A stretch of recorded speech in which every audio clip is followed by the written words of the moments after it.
Church of South India diocese of Medak holy trinity church Bollaram సమర్పిస్తున్న అనుదిన వాక్య ధ్యానాలను వీక్షిస్తున్న ప్రియాతి ప్రియమైన సంఘ సభ్యులకు, అదేవిధంగా ఈ కార్యక్రమాన్ని ఎంతో ఆసక్తిగా చూస్తూ ఉన్న దేశ విదేశాల్లోని మన సంఘ సభ్యులకు, ప్రేక్షకులందరికీ మనల్ని అనునిత్యం తన రెక్కల కింద కాచి కాపాడుతూ సంరక్షిస్తున్న మన ప్రియ రక్షకుడైన యేసుక్రీస్తు ప్రభుని శక్తిగల నామమున మా హృదయపూర్వక స్వాగతం. ఆయన తన రెక్కలతో నిన్ను కప్పును, God shall cover thee with this feathers అనే నేటి అంశంపై మన holy trinity church women's fellowship secretary doctor Mrs P Pramila Vivekanand గారు మనకు సందేశాన్ని అందిస్తారు. సందేశానికి ముందు సందేశాన్ని ఆవిష్కరించే ఈ భక్తి గీతాన్ని విందాం.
ఈ ఉదయకాల ధ్యానంను వీక్షిస్తున్నటువంటి సంఘ సభ్యులకు, ప్రేక్షకులకు, విశ్వాసులందరికీ ప్రభైన యేసుక్రీస్తునామమున శుభములు.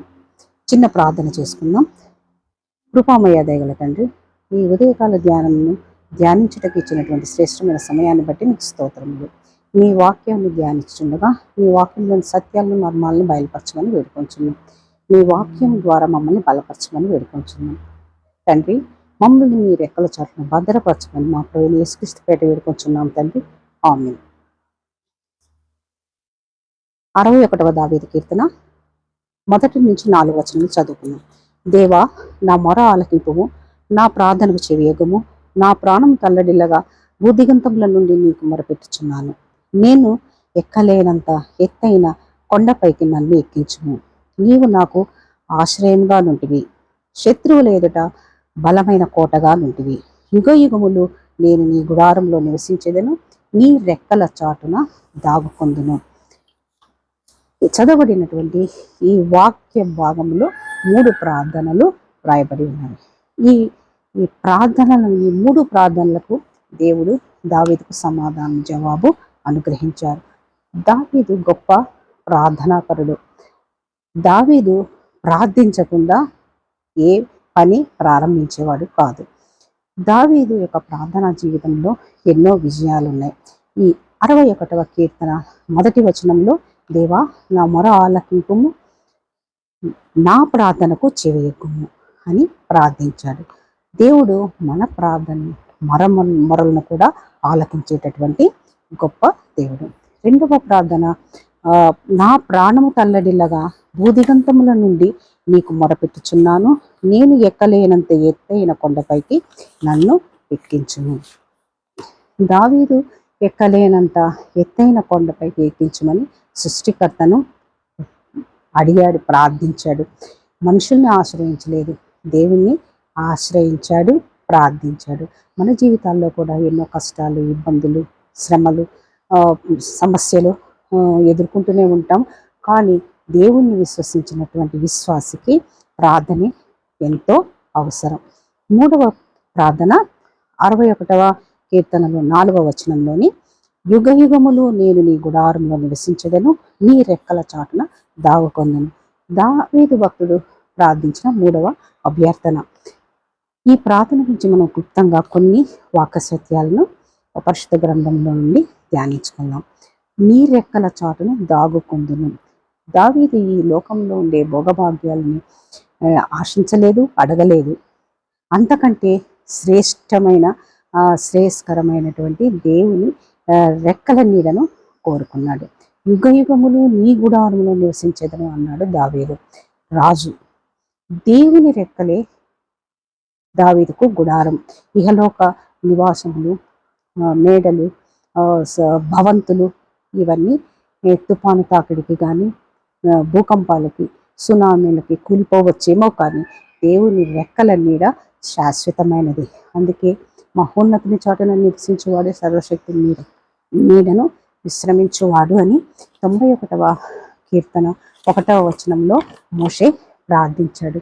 దేవుని రెక్కల నీడను ఆశ్రయించినప్పుడు మనకెన్నో ఆశీర్వాదాలు, దీవెనలు ఉంటాయని పరిశుద్ధ లేఖనాల ద్వారా పరిశీలిద్దాం. మొదటిగా ఆయన రెక్కల క్రింద రక్షణ ఉంది. రూతు గ్రంథం 2వ అధ్యాయం 12వ వచనంలో, యెహోవా నీవు చేసిన దానికి ప్రతిఫలం ఇచ్చును, ఇశ్రాయేలు దేవుడైన యెహోవా రెక్కల క్రింద సురక్షితంగా నుండినట్లు నీవు వచ్చితివి, ఆయన నీకు సంపూర్ణమైన బహుమానం ఇచ్చునని ఆమెకి ఉత్తరం ఇచ్చాను. బోయేసు రెక్కల క్రింద సురక్షితంగా ఉండొచ్చు అని రూతు వచ్చింది, కానీ బోయేసు దేవుని రెక్కలు సురక్షితమని తెలిపాడు. మన పాపముల నిమిత్తము ప్రాయశ్చిత్తముగా యేసు ప్రభు వారు శిలువ మీద మరణించి, మరణాన్ని జయించి తిరిగి 3వ దినమున పునరుత్థానమైన దేవుని మనం క్రీస్తుని విశ్వసించిన ఎడల తిరిగి పశ్చాత్తాపంతో మారు మనసు పొందితే ప్రతి విశ్వాసికి ఇచ్చినటువంటి, అనుగ్రహించేటటువంటి గొప్ప రక్షణ, నిత్య జీవమే మనకు ఎంతో సురక్షితం. అందుకే రెండవదిగా 27వ కీర్తన 1వ వచనంలో, నన్ను కరుణింపు దేవా, నన్ను కరుణింపు, నేను నీ శరణు జొచ్చి ఉన్నాను. ఈ ఆపదలు తొలగిపో వరకు నీ రెక్కల నీడను శరణు జొచ్చి ఉన్నాను. దావీదు సౌలు యుద్ధ నుండి పారిపోయినప్పుడు రచించినటువంటి కీర్తన. మొదటి సమూయేలు గ్రంథంలో 2 సార్లు దావీదు అపాయకరమైనటువంటి పరిస్థితులను ఎదుర్కోవాల్సి వచ్చింది. ఎన్నో సంఘటనలు ఆ సమయంలో ఎదుర్కొన్నాడు. అయితే శక్తిమంతుడైనటువంటి దేవుని రెక్కల నీడల్లో ఏ అపాయము ఉండదు. అందుకే దావీదు 63వ కీర్తన 7వ వచనంలో, నీవు నాకు సహాయకుడివై ఉంటివి, నీ రెక్కల చాటున శరణుజొచ్చి ఉత్సాహధ్వని చేసేదను అని తెలిపారు. గుహలో కూడా ఉత్సాహంతో గానం చేసినటువంటి విశ్వాసి దావీదు. కాబట్టి దేవుని రెక్కల నీడలో ఉన్న విశ్వాసికి అంత ధైర్యము, క్షేమము, భద్రత అనేది ఉంటుంది. మూడవదిగా 91వ కీర్తన 4వ వచనంలో, ఆయన తన రెక్కలతో నిన్ను కప్పును, ఆయన రెక్కల క్రింద నీకు ఆశ్రయం కలుగును. దేవుని యొక్క వాత్సల్యకరమైనటువంటి రెక్కలే విశ్వాసికి ఆశ్రయపురాలు. దేవుడు మనల్ని నిరాశ్రయులుగా చూడడు. మనం నిరాశ్రయము కాము. క్రీస్తు ప్రభు యొక్క రెక్కల క్రింద ఉంటే, ఆ రెక్కల క్రింద నీడలో ఉంటే మనకు ఏ అపాయము జరగదు. అంతేకాకుండా ఏ తెగులు నీ గుడారాన్ని సమీపించదు. చివరిగా మలాకీ గ్రంథము 4వ అధ్యాయం 2వ వచనంలో, అయితే నా నామమందు భయభక్తులు గలవారు మీకు నీతి సూర్యుడు ఉదయించును, అతని రెక్కలు ఆరోగ్యము కలగజేయను కనుక మీరు బయలుదేరి క్రొవ్విన దూడలు గంతులు వేయినట్లు గంతులు వేయుదురు. దేవుని రెక్కల క్రింద ఆరోగ్యం ఉంది. కానీ ఒక షరతు. ఆ షరతు ఏమిటంటే, ఆయన నామమందు భయభక్తులు గల వారికే అని పరిశుద్ధ గ్రంథంలోకి ఒక్కాణిస్తుంది. నీతి సూర్యుడైన యేసుక్రీస్తు యొక్క రెక్కల క్రింద ఆరోగ్యము ఎలాగా ఉంటుందంటే, క్రొవ్విన దూడ వలె గంతులు వేయగలిగినంత ఆరోగ్యం అని వాక్యం సెలవిస్తుంది. కాబట్టి ప్రతి విశ్వాసి ఆయన రెక్కల నీడలను ఆశ్రయించినప్పుడు అప్పుడే మనకు సురక్షితము, భద్రత అనేది ఉండి చక్కగా మనము జీవించగలుగుతాం. అట్టి కృప, ధన్యత ప్రభువైన యేసుక్రీస్తు వారు మనకందరికీ అనుగ్రహించి ఆశీర్వదించి దీవించును గాక. ఆమేన్.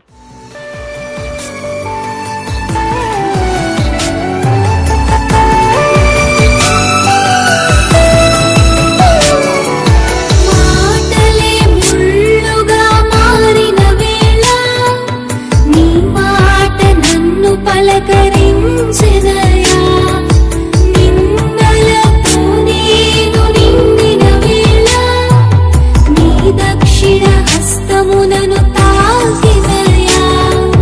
నీ మాట చక్కటి జీవపూట, మరువనెన్నడూ నిన్ను స్తుతించుట.